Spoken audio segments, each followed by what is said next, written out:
जय श्री कृष्णा। आप सभी भक्तों ने कल कार्तिक महात्म्य के 8वें अध्याय का श्रवण किया था। आज हम कार्तिक महात्म्य के 9वें अध्याय का श्रवण करेंगे। राजा पृथु बोले, हे श्रेष्ठ मुनि नारद जी, आपने कार्तिक मास के व्रत में जो तुलसी की जड़ में भगवान विष्णु का निवास बताकर उस स्थान की मिट्टी का पूजन करना बतलाया है, अतः मैं श्री तुलसी जी के महात्म्य को सुनना चाहता हूँ। तुलसी जी कहाँ और कैसे उत्पन्न हुई, यह बताने की कृपा करें। नारद जी ने कहा, हे राजन, आप सावधान होकर तुलसी जी की महत्ता तथा उनके जन्म का प्राचीन इतिहास सुनिए। एक समय जब देवगुरु बृहस्पति और देवराज इंद्र कैलाश पर शंकर जी का दर्शन करने गए तो भगवान शंकर जी ने अपने भक्त की परीक्षा ली। उन जटाधारी दिगंबर ने उनके मार्ग में अवरोध डाला। यद्यपि वह तेजस्वी, शांत, लंबी भुजा और चौड़ी छाती वाले गौर वर्ण अपने विशाल नेत्रों से युक्त तथा सिर पर जटाधारे वैसे ही बैठे थे, तथापि उन भगवान शंकर को न पहचान कर इंद्र ने उनका नाम, धाम आदि परिचय पूछा और कहा, शंकर जी अपने स्थान पर हैं या कहीं गए हैं। इस पर उस तपस्वी ने कुछ न कहा, परंतु त्रिलोकीनाथ के ऐश्वर्य से गर्वित होकर इंद्र कब चुप रहते। उन्होंने क्रोध कर तपस्वी से घुड़क कर कहा, अरे, मैं पूछता हूँ तो उत्तर क्यों नहीं देता। मैं अभी तुझे वज्र मारता हूँ, फिर देखता हूँ तुझ दुर्मति की रक्षा कौन करता है। ऐसा क्रुद्ध हो इंद्र ने जो ही उस दिगंबर को मारने के लिए हाथ में वज्र लिया, त्यों ही भगवान शंकर ने वज्र सहित इंद्र का हाथ स्तंभित कर दिया और विकराल नेत्र कर भगवान शंकर ने उसे देखा।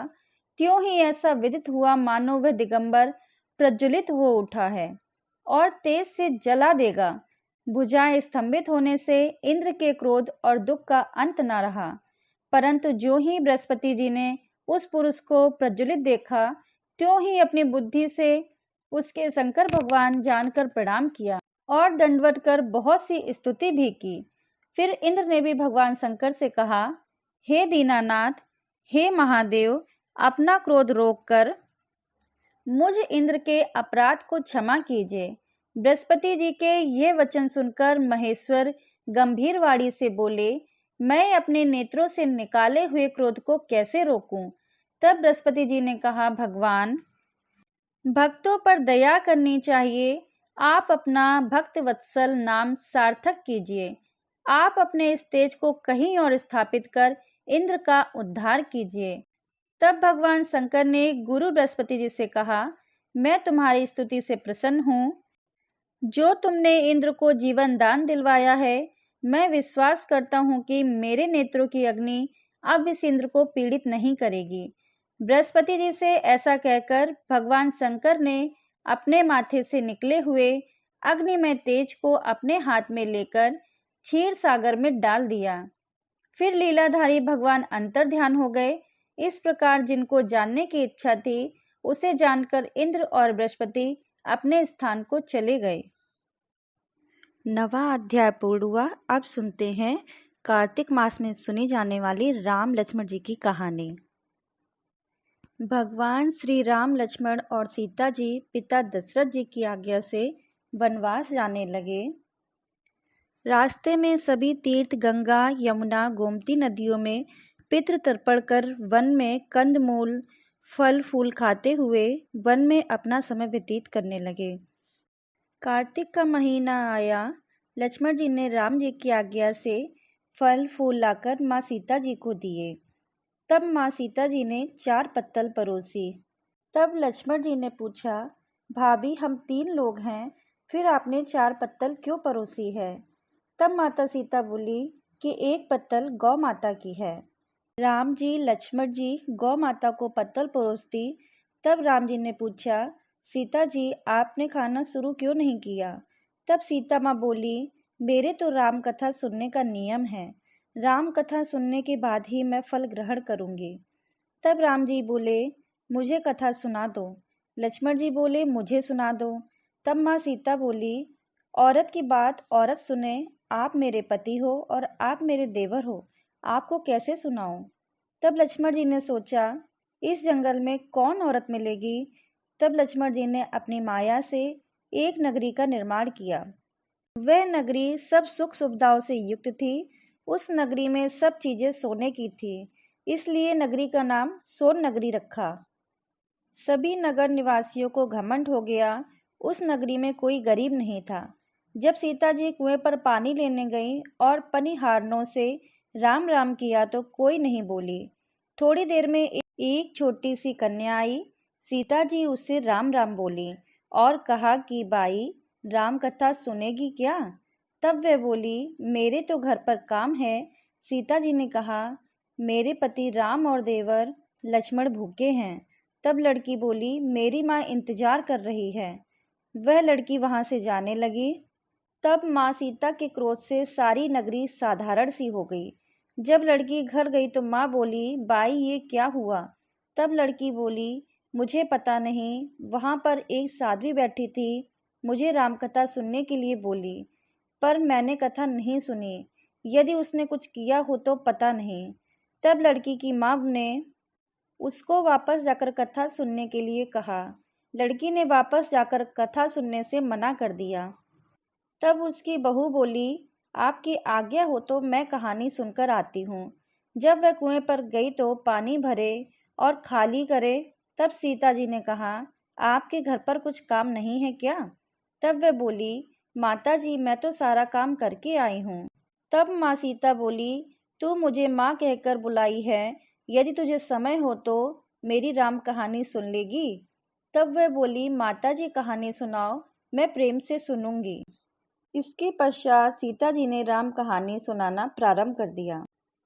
चंदन चौकी मोतिया हार, राम कथा म्यारे हिवड़े रो आधार।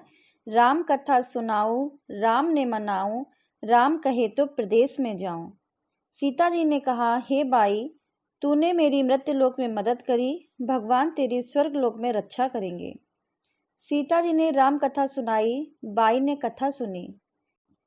आओ राम बैठो राम, जल भर झारी लाई राम।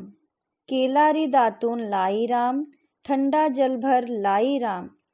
संपाड़ो पधरावो राम, झगलिया टोपी ल्याई राम। कड़ा किंगली लाई राम, स्वर्ण सिंहासन लाई राम। तापर आप विराजो राम, झालर टिकारा लाई राम। शंख ध्वनि गढ़राऊ राम, हिवड़े हीरो सोवे राम। निरक्ता मन मोहे राम, चरण शरण में आई राम। शरण आपरी ले लियो राम, माखन मिश्री लाई राम। माखन मिश्री आरोगो राम। दूध भर कटोरी लाई राम, मेवा चिरौंजी परोसू राम। खाती मीठी चाखम राम, चरको फरको आरोगो राम। रुच रुच भोग लगाओ राम, जो भावे सो लियो राम। जल भर झारी ल्याई राम, अबे आचमन कर लियो राम। रे श्याम गमछो ल्याई राम, हाथ मुंह पोछ लियो राम। पुष्पासु सेज बिछाऊं राम, अंतरिया छिड़काऊं राम।